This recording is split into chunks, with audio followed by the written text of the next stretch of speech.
Bismillahirrahmanirrahim. Assalamualaikum warahmatullahi wabarakatuh, kawan-kawan.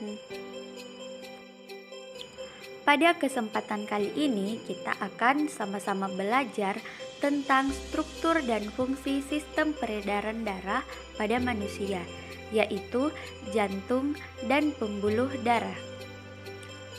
Yang pertama, jantung.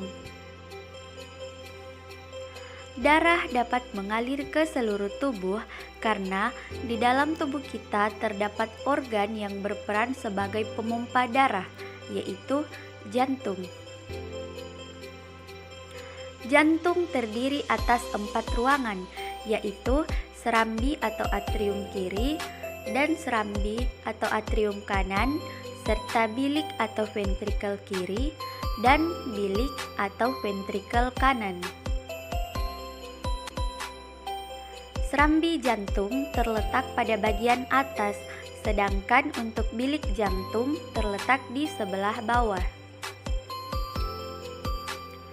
Darah dari seluruh tubuh akan masuk pertama kali ke serambi kanan, sehingga darah dalam serambi kanan banyak mengandung CO2.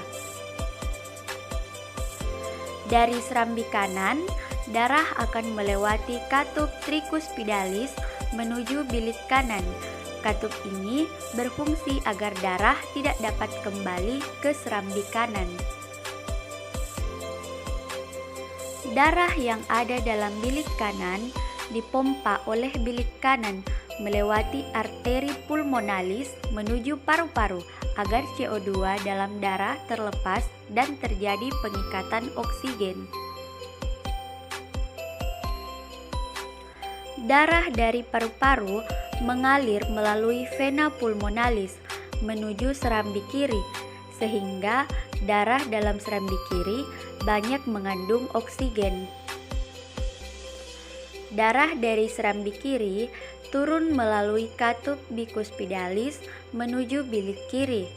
Bilik kiri akan memompa darah ke seluruh tubuh melalui pembuluh aorta.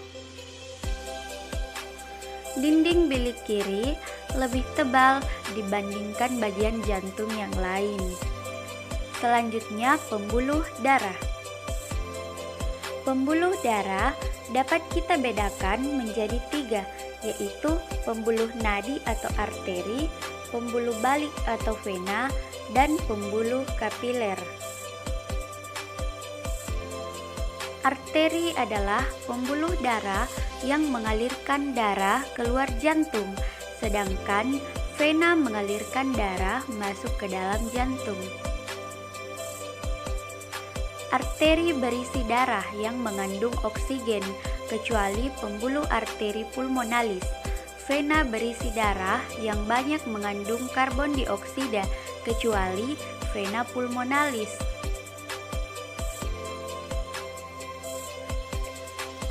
Ujung arteri dan vena bercabang-cabang menjadi pembuluh-pembuluh kecil yang disebut pembuluh kapiler.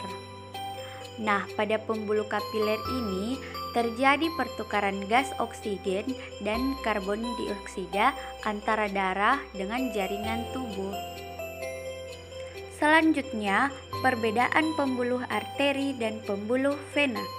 Pertama, tempat pembuluh nadi agak tersembunyi di dalam tubuh, sedangkan tempat pembuluh balik dekat dengan permukaan tubuh, sehingga tampak kebiru-biruan. 2. Dinding pembuluh nadi tebal, kuat, dan elastis, sedangkan dinding pembuluh balik tipis dan tidak elastis. Ketiga, aliran darah pembuluh nadi yaitu meninggalkan jantung, sedangkan aliran darah pembuluh balik yaitu menuju jantung. Kemudian yang keempat, denyut pembuluh nadi yaitu terasa, sedangkan untuk denyut pembuluh balik tidak terasa. Kelima, katup pada pembuluh nadi satu pada pangkal jantung, sedangkan katup pada pembuluh balik banyak di sepanjang pembuluh.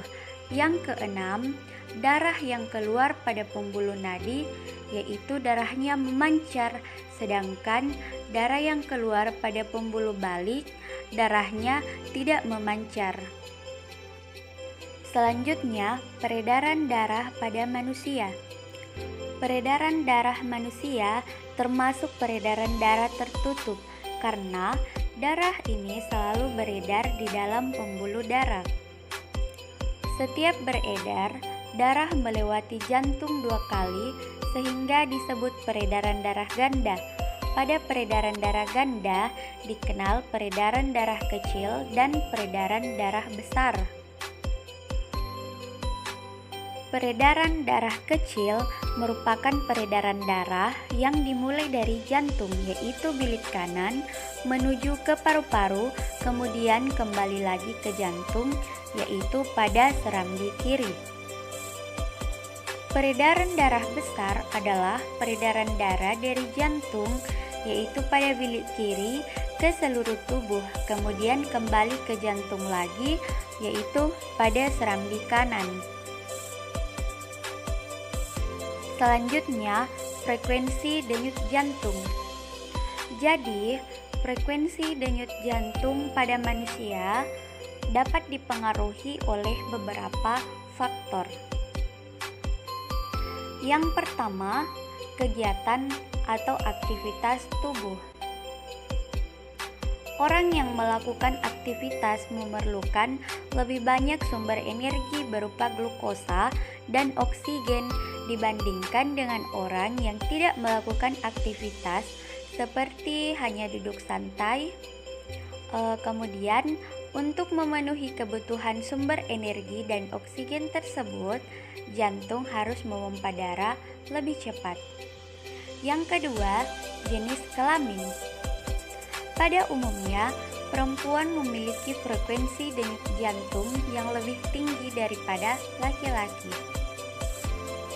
Pada kondisi normal, denyut jantung perempuan berkisar antara 72 sampai 80 denyutan per menit, sedangkan denyut jantung laki-laki berkisar antara 64 sampai 72 denyutan per menit.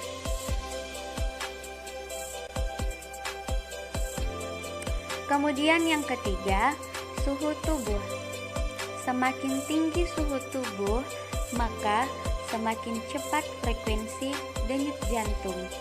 Hal ini dikarenakan adanya peningkatan proses metabolisme sehingga diperlukan peningkatan pasokan oksigen dan pengeluaran karbon dioksida.